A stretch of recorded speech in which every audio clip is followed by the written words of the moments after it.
1324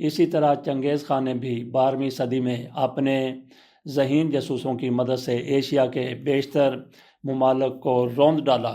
secret service یا جاسوسی ادارے ایک ملک کے حساس دستاویزات یا تنصیبات کے متعلق معلومات اکٹھی کرنے کے لیے ایجنٹ بھرتی کرتے ہیں، جنہیں وہ اپنی مخصوص زبان میں سورسز یا ایسٹس کہتے ہیں۔ یوں ان خفیہ اہلکاروں کی ایک جال یا نیٹ ورک ٹارگٹ ملک میں پھیلا دیا جاتا ہے۔ متعلقہ ملک میں یہ ایجنسی کا ایک شخص، جسے اسٹیشن چیف کہتے ہیں، ان ایجنٹوں سے معلومات حاصل کر کے اکٹھی کرتا ہے اور اپنے ملک بھیجتا رہتا ہے۔ ایجنٹوں کی بھرتی مختلف طریقوں سے کی جاتی ہے۔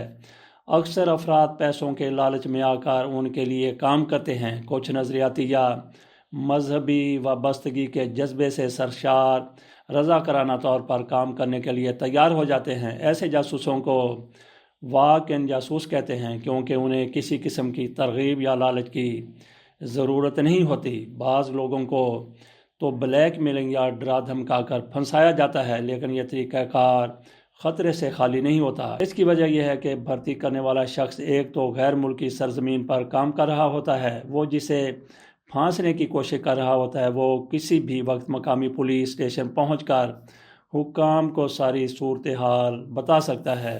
جاسوس عموماً مختلف بھیس بدلتے رہتے ہیں۔ وہ مارکیٹ ملک میں تاجر، صحافی یا سفارتکار کی حیثیت میں خفیہ سرگرمیوں میں ملوث رہتے ہیں، مصروف رہتے ہیں۔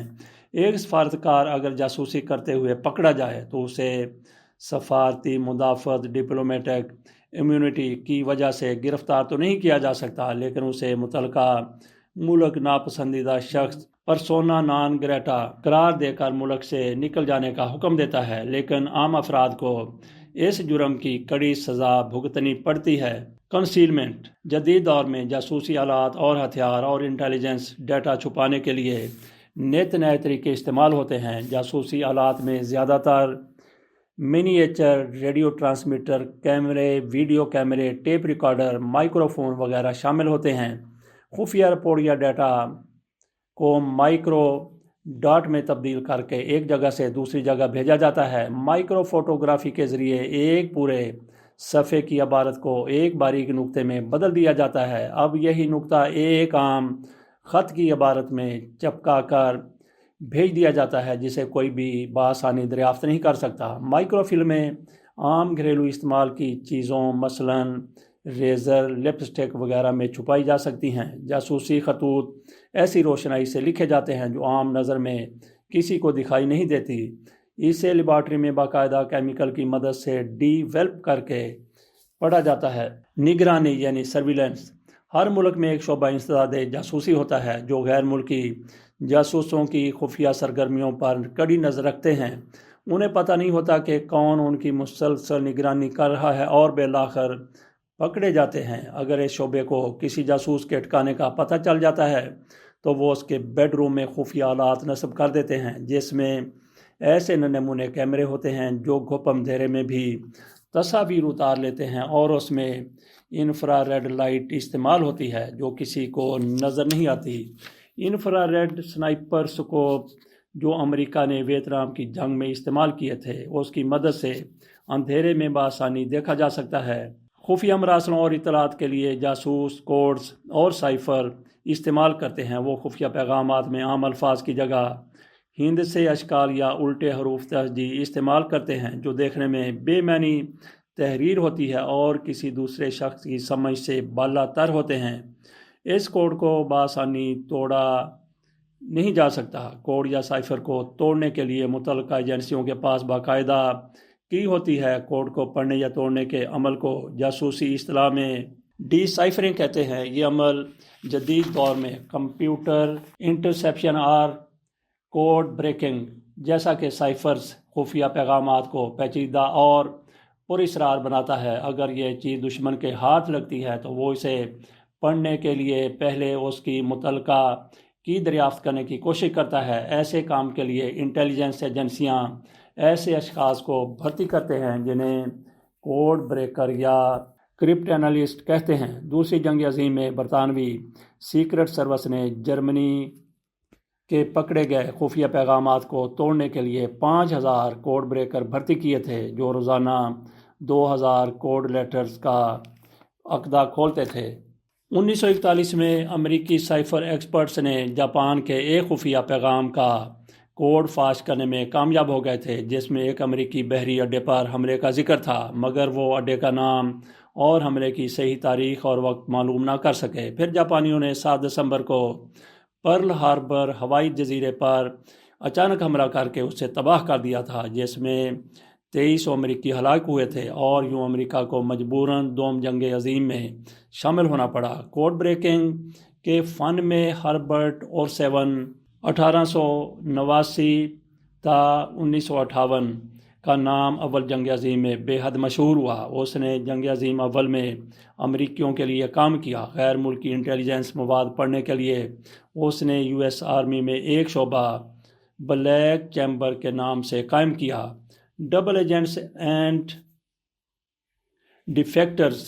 اکثر ایسا بھی ہوتا ہے کہ ایک جاسوس بظاہر اپنے ملک سے فرار ڈیفیکٹ ہو کر دشمن ملک میں پناہ لے لیتا ہے اور پھر انہی کے لیے اپنے ملک کے خلاف جاسوسی کرنے لگتا ہے۔ در حقیقت وہ ڈبل ایجنٹ ہوتا ہے۔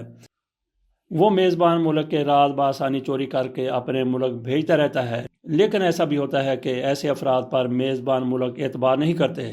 اسے جھوٹ موٹ کے راز اور انفارمیشن دے کر ورگلایا جاتا ہے، اور وہ اپنے ملک کی انٹیلیجنس سروس کو یہ جعلی معلومات دے کر کنفیوز کرتا رہتا ہے۔ ایسے شخص کو جو دشمن ملک میں پناہ لیتا ہے انگریزی اصطلاح میں ڈیفیکٹر کہتے ہیں، اور ایک قدیم چینی سپہ سالار سن تزو نے 4 صدی عیسوی میں اپنی کتاب فن حرب دی آرٹ آف وار میں سب سے پہلے ڈبل ایجنٹ کے متعلق لکھا۔ اس نے اس قسم کے جاسوسوں کے لیے ڈومڈ سپائز یعنی تباہ شدہ جاسوس کا لفظ استعمال کیا۔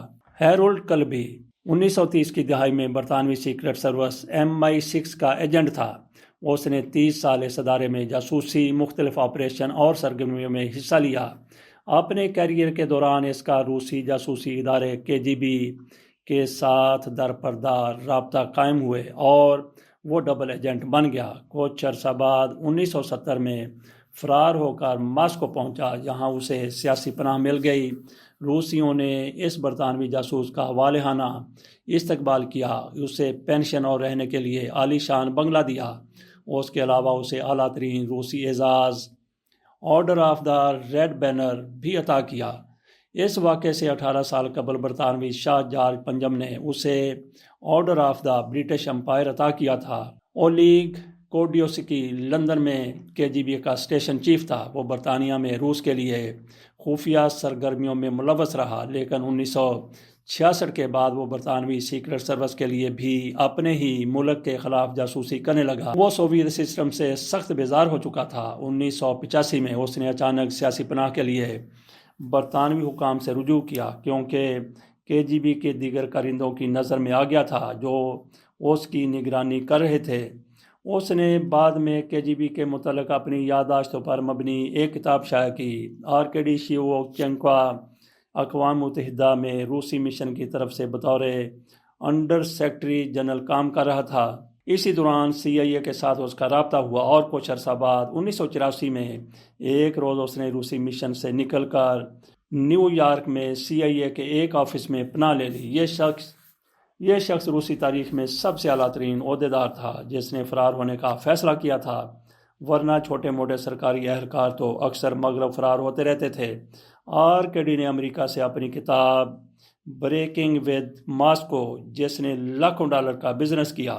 خفیہ ہتھیار سیکرٹ ویپن۔ جاسوسی اداروں کا ماضی ہمیشہ خونی رہا ہے۔ زمانہ جنگ میں جاسوس اپنی سرگرمیوں میں مصروف رہتے ہیں، لیکن امن کے وقت بھی یہ لوگ فارغ نہیں بیٹھتے۔ یہ لوگ اپنے ملک کے مخالفین کے قتل و غارت گری کرتے رہتے ہیں، خاص کر سرد جنگ کے خاتمے کے بعد وارسا پیکٹ اور نیٹو کے ممالک ایک دوسرے کے اہم سیاسی لیڈروں کو خفیہ ہتھیاروں سے قتل کرنے لگے۔ مثلاً امریکی CIA نے کیوبا کے صدر فیڈرل کاسٹرو پر 2 بار ناکام قاتلانہ حملے کروائے۔ ایک بار انہوں نے کسی طرح اس کے مخصوص غار میں خطرناک بیکٹیریا انجیکٹ کرا دیے۔ دوسری مرتبہ جب وہ سمندر میں تیراکی کر رہا تھا تو ربڑ کے ایک ٹیوب میں طاقتور بم نصب کر کے اس کی طرف بہا دیا تھا۔ جو اس کے ساتھ ٹکراتے ٹکراتے رہ گیا، ورنہ اس کے پرخچے اڑ جاتے۔ بلغاریہ کا ایک سیاسی منحرف برطانیہ فرار ہو گیا تھا۔ جارجی مارکوف نے ایک بار BBC سے اپنے ملک کی قیادت پر سخت تنقید کی تو بلغاریہ کی سیکرٹ سروس نے اسے ٹھکانے لگا دیا۔ 1978 میں لندن میں ایک گلی سے گزر رہا تھا کہ اچانک اس نے اپنی گردن میں سخت چبھن محسوس کی۔ اس نے مڑ کر دیکھا کہ ایک شخص سر پر چھتری کھولے تیزی سے گلی میں غائب ہو گیا۔ مارکو فوراً ہاسپٹل پہنچا۔ وہ 3 دن سخت بخار میں مبتلا رہنے کے بعد مر گیا۔ اس کے قاتل نے ایک مخصوص قسم کی چھتری کی نوکیلی سائڈ سے ایک چھرا فائر کیا تھا جو ایک مہلک زہر سے بھرا ہوا تھا۔ کمیونسٹ روس کی خفیہ سروس KGB کے ایجنٹ بعض اوقات اپنے ہدف کو ختم کرنے کے لیے اپنے نارمل سگریٹ کیس میں ایسا سگریٹ رکھتے ہیں جسے سلگا کر وہ کچھ دیر پیتے ہیں، پھر ایک مخصوص وقفے کے بعد سگریٹ کا رخ اس شخص کی طرف کر دیتے ہیں۔ سگریٹ کے جلتے ہوئے دہانے سے ایک انتہائی باریک سوئی جس میں سائنائڈ زہر بھرا ہوتا ہے نکل کر اپنے ٹارگٹ بدن میں پیوست ہو جاتی ہے، جس سے وہ دفعتاً وہیں ڈھیر ہو جاتا ہے۔ دلچسپ بات یہ ہے کہ KGB کے لیبارٹری میں تیار شدہ اس زہر کو دنیا کی کوئی لیبارٹری مقتول کے جسم سے پوسٹ مارٹم کے دوران برآمد نہیں کر سکتی تھی۔ افسانہ اور جاسوسی، سپائز ان فکشن۔ جاسوسی کے پیشے میں سنسنی خیزی کا وہ تمام تر سامان موجود ہوتا ہے جو ایک افسانے، ناول یا فلم میں دیکھا جا سکتا ہے۔ ایک امریکی مصنف جیمز فینمور نے 19ویں صدی میں اس موضوع پر پہلا ناول دی سپائی لکھا، لیکن اس قسم کے ناولوں نے 19ویں صدی کے آخری سالوں میں بڑی شہرت حاصل کی۔ دنیا کے چند بہترین مصنف بذات خود جاسوسی کے پیشے سے منسلک رہ چکے ہیں، مثلاً مشہور زمانہ فلمی کردار جیمز بانڈ کے خالق آئین فلیمنگ دوم جنگ عظیم کے دوران برطانوی نیول انٹیلیجنس کے لیے کام کرتا تھا۔ جان لی کیرے جو متعدد عالمی شہرت یافتہ جاسوسی ناولوں کا مصنف ہے، برطانوی جاسوسی اداروں MI5 اور MI6 میں ملازمت کر چکا ہے۔ ہالی ووڈ نے ان دونوں مصنفوں کی تحریروں کا کامیاب ترین فلموں میں ڈھال کر عالمی سطح پر پیش کر کے کروڑوں ڈالر کمائے۔ اس کے علاوہ بھی کئی لوگوں نے اس موضوع پر کتابیں لکھ کر خوب دولت کمائی، مثلاً لین ڈاکٹن اور فریڈرک فورسیتھ کی کتابیں کئی ملین کی تعداد میں چھپ کر پوری دنیا میں بکتی ہیں، بلکہ ان کے کئی زبانوں میں ترجمے بھی ہو چکے ہیں۔ جاسوسی کیا ہے؟ جاسوس کیسے بنتا ہے؟ یہ آپ کے سامنے ہم نے ایک مکمل رپورٹ رکھ دی۔ تو آج سے ہم شروع کرتے ہیں سلسلہ جاسوسی کی دنیا کا۔ سب سے پہلے آپ کے سامنے ہم رکھیں گے تاریخ میں مانا جانے والا بہت بڑا جاسوس لارنس آف عربیہ، جس نے سلطنت عثمانیہ کو تہس نہس کر کے بکھیر کے رکھ دیا تھا۔ تو اس کے ساتھ ہی اس ویڈیو سے اجازت دیجیے، اور اگلی ویڈیو میں ہم آپ کو لارنس آف عربیہ کے بارے میں بتائیں گے۔ اللہ حافظ۔